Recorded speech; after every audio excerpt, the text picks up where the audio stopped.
This is Fam Electric Ghost, and we do podcast interviews with musicians from around the world. Today, we have Symphonic electronic musician Matzumi from Germany, and we sent her the questions ahead of time. And this is an audio-only podcast, so take a listen, and I know you'll enjoy it. Hi. First of all, I would like to thank you for allowing me to introduce myself here on this podcast. I'm Matzumi, and this is my first interview I've ever given in spoken English. Please forgive my possibly strong German accent and pronunciation. I have no practice speaking English language sentences, but understand most English.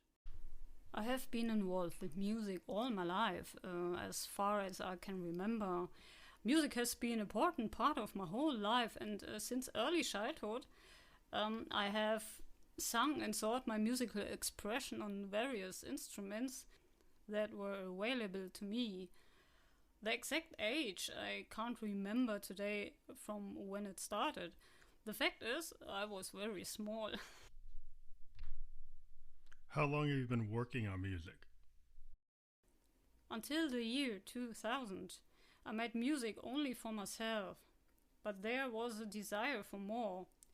I had already developed my own style of singing, and my instruments were getting bigger and more expensive as time went on. I finally wanted to have my own song on CD, but I didn't have my own studio or any other way to make my wish come true. Nevertheless, one day I met someone who had a studio at that time. There I could record my song tracks, which were still recorded on floppy disk at that time, and have my vocals recorded to it. It was the vocals that the studio owner was interested in, because he knew a synth pop band that was looking for a background singer. I was asked if I would sing on one of their songs. They were producing a new album at that time. I agreed. They were enthusiastic, and so it happened that I was allowed to make my first stage experience in the course of the year 2000, and also in the following year. With my own music, I went only 3 years later in the public in form of amateur musician platforms on the internet, where I published my own compositions. So on this podcast, we like to have our audience listen to the music that is produced by the artists that we interview. And so we have a song here today that we can play from our artist, and we're going to get into that right now with past and present, and you'll get to hear that in its entirety. I hope you enjoy it.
So that was Past and Present from Matzumi. And we did play the whole track. You can find it on Spotify. We have the link for you there. And we do like to have the music of the artist we interview presented. And it does have that symphonic sound. It does have that symphonic electronic sound. And it kind of reminds me of Vangelis. And I'm a big synth head myself. I kind of grew up in the new romantic new wave movement. Love Brian Eno, love Yes, love a lot of the bands like New Order, Depeche Mode, bands like that, Cure, anything like that. So, yeah, I was very much impressed with this sound, and we wanted to present it to you. So, when did you realize you had a talent for music and start to consider writing your own material? Because a lot of musicians now become studio musicians, or they work in as background singers for other people's bands and stuff like you said. But it takes something to decide you want to write your own music. What made you want to write your own music? Well, I've always done only my own songs. I didn't think anything of reproducing the songs of other artists. In 2003, I built my first small recording studio and bought my first synthesizer. When I realized that I had a talent for music, I never thought about it, I just did my own thing. But I was encouraged by the positive feedback I got about my singing style and the fact that I was put on the same level as artists like Gerrard or Loreena McKennitt. At that time, I knew neither the one nor the other. My singing style has developed independently on the influences of other artists. I can't even say exactly when it began. At some point, it was just like that. It was simply very well received and in demand. In the end, though, I still can't believe all the incredibly beautiful, appreciative responses I got to my music. For me, even after years, it is something that are not tangible for me, and yet I feel so infinitely grateful for the fact that I can reach people with what I do, can speak to them. Even later, when I published my own music on these amateur musician platforms, I was often asked if I could sing here and there for other musicians. So I did. My music itself was also very well received by the community back then, and that encouraged me again. So who and what are your influences or reference points? I mean, who inspires you as a musician, or what in life inspired you to become a songwriter and have the style that you have? The biggest influence was life itself on my music.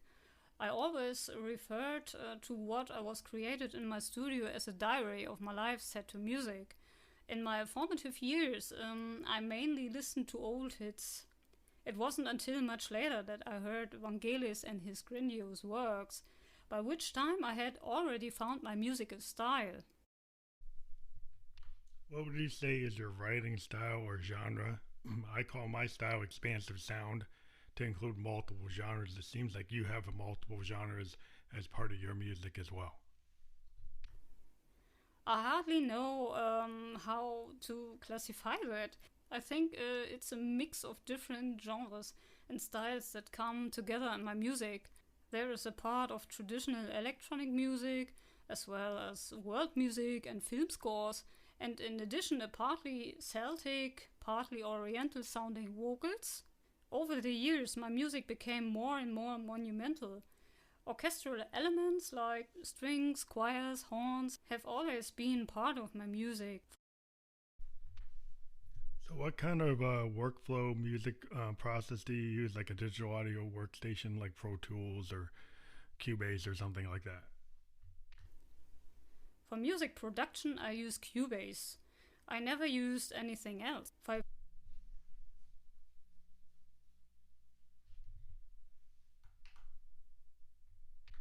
Do you use a home recording studio? Do you go to a traditional recording studio where you have to go to a third party place to actually put down things with a producer and stuff like that? I've always produced everything at home in my own studio that I've built up over the years. While back then, in the early 2000s, I used a small corner of a room to set up my studio. Today I have a separate room for it. It was important to me to set up this room in such a way that it becomes a source of inspiration itself. I think in a way this has also affected the nature and character of my music. After all, as a musician you sometimes spend countless hours at a stretch in the studio, so at least for me, the ambience should also be right. I also am a strong believer in doing home production because to capture my unique style of music, I pretty much created a bedroom studio because I can, come up with ideas anytime of the day, and just feel comfortable to have it right in my bedroom. So I'm part of that whole generation of bedroom producers because it's physically actually in my bedroom. So I totally get that you want that space, and then you can just feel comfortable, like you said, in creating a vibe for your music. I think that's really cool. Have you played where and when any live shows, and the date of your first shows or current shows you're doing?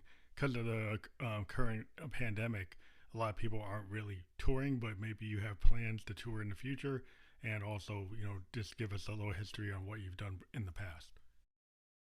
In the year 2000 to 2001, I had my first stage experience as a background singer of a aforementioned synth-pop band.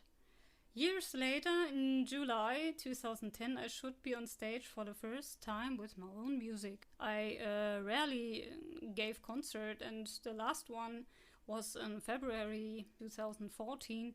And a little later I went into a long musical break. I played mainly in Germany, where I was born, and once also in Holland. Currently I have and had no gigs after 2014, just because of the break I took. But for the future, there are already gigs planned. Going live and meeting people from the audience afterwards is something special for me.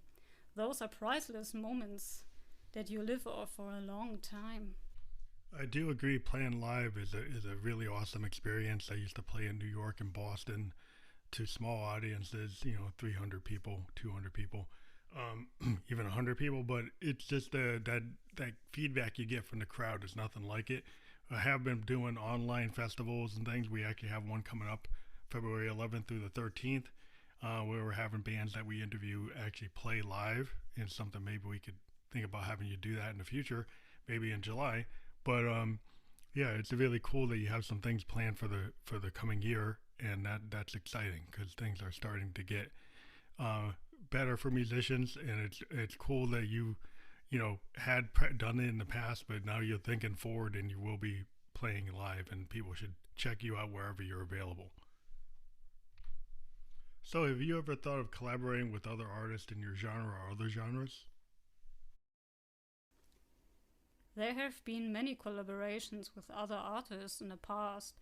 I myself had guest musicians for my albums who played something here and there in individual songs. They were both from the same genre as me, but they were also artists from completely different genres. It was extremely exciting to experience how harmoniously the different genres can work together. I had a guitarist from the electronic music genre and a guitarist from the rock genre. I had a bass player who is usually more at home in jazz and funk, and a flutist who is more in pop. There were even 2 collaborative albums that I produced with other musicians who are part of my musical past. So I had produced and launched a whole album with the Danish artist Natterfrost from the electronic music scene, and another album with Emerson Velasquez, which is more in the field of world music. Here and there I was myself a guest musician in songs by other artists and sometimes stood with them on stage.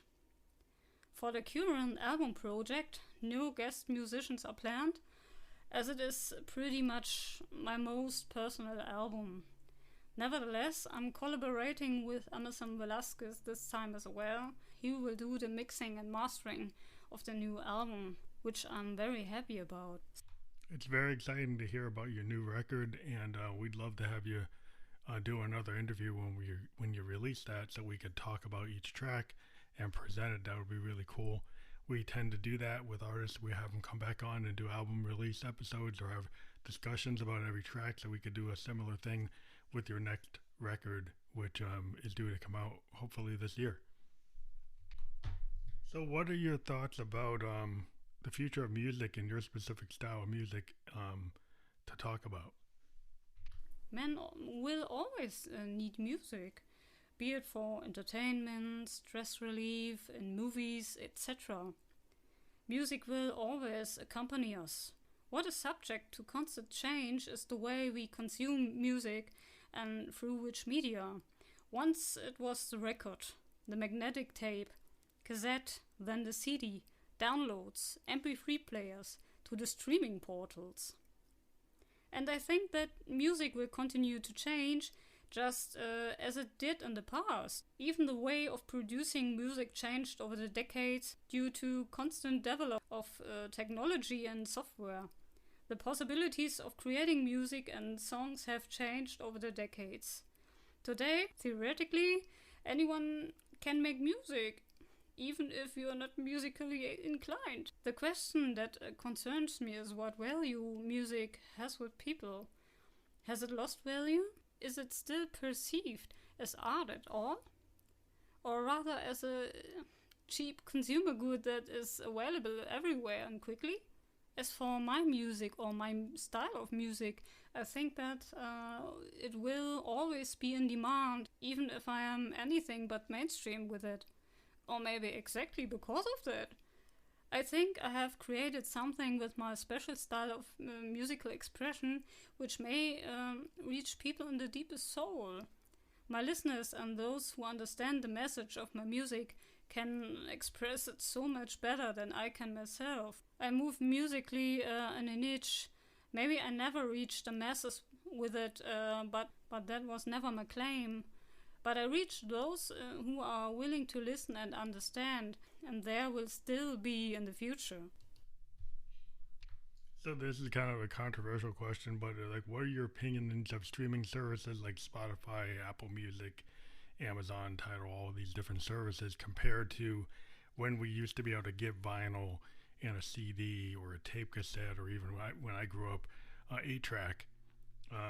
What do you think about it? You did talked about how the devaluation of music, or it's become some common commodity. There are still people who collect rare vinyl, look for rare music, but most people seem to want to consume it like, fast food. So yeah, I like your opinions on what you think about streaming and what it's done to the industry. Actually, I'm not a fan of streaming or streaming portals, but that's the way of the times, and the habits of the listeners have adapted to it. If you don't move with the times, you move with the times and are forgotten. I myself grew up with records, cassettes, and later with CDs, but now I'm also confronted with, have to deal with streaming. Nevertheless, I continue to produce my CDs. CDs are something that streaming can never offer, I think. You have a nice booklet with text and pictures in it. As an artist, you are closer to the listener, even if not directly, but you can also express yourself artistically here, which ultimately creates a total work of art in sound, text, and image. What beautiful rituals can be associated with streaming? With the record, for example, you would carefully take it out of its sleeve, move any dust on it with a dust brush, and put it on a record player. Then the needle was carefully put on, it crackled, and soon the desired music began. Certainly, streaming has its advantages, and it allows you as an artist to reach every person in the farthest corner of this world, if there is internet there. Nevertheless, I see streaming rather critically. How much added value can you offer your listeners as an artist, and how much, for example, with a CD? Yeah, I do agree that streaming has kind of devalued or made music such a commodity that people look for, music that's short. You get a lot of bands that they can only put out things that are 2 minutes or under 3 minutes.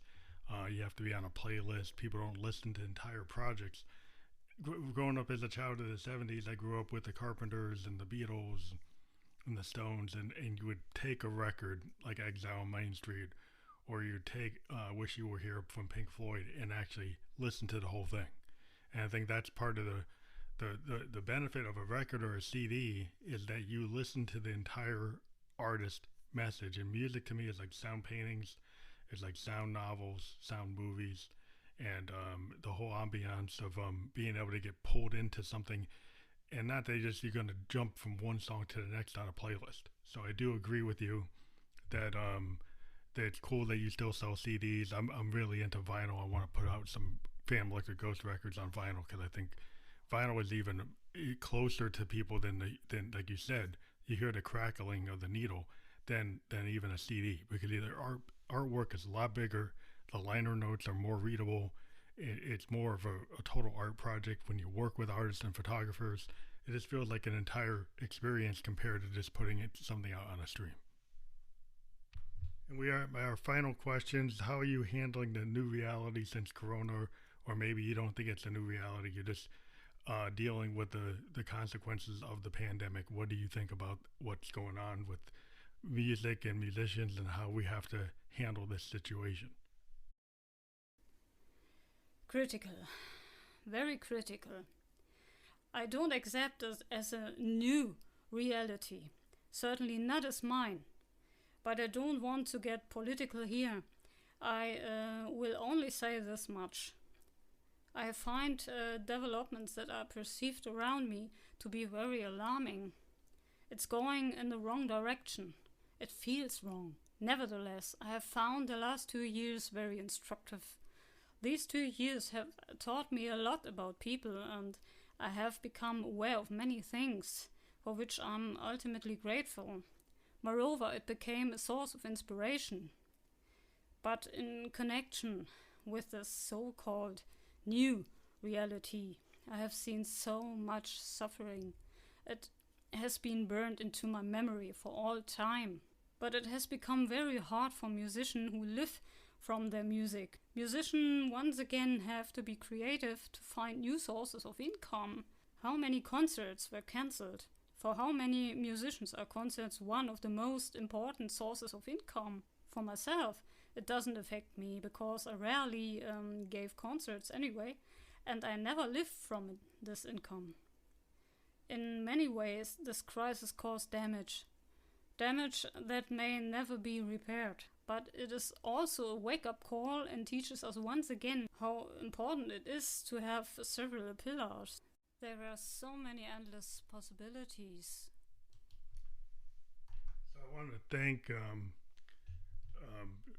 our guest here for being on the program, because symphonic electronic music is just super exciting to listen to something that's more reminds me of the 70s. The music I hear from Matzumi is a lot like the stuff I grew up with. I'm a 60s and 70s type of musician. Love progressive rock, love jazz, love synth wave, new wave, and I love the atmospheric quality and the whole the scene. Like a lot of times with music, like Matsumi's music, you feel they being put into like a movie. You feel like you're put into a soundscape. It's like a sound painting. So I encourage everybody to check out her entire catalog. We've got her link tree up, and please check it out. Please support the artists that we put up here. If they've got any kind of links for their merch or their albums, please download, favorite, subscribe, playlist. Thank you very much for being on the program. We appreciate it.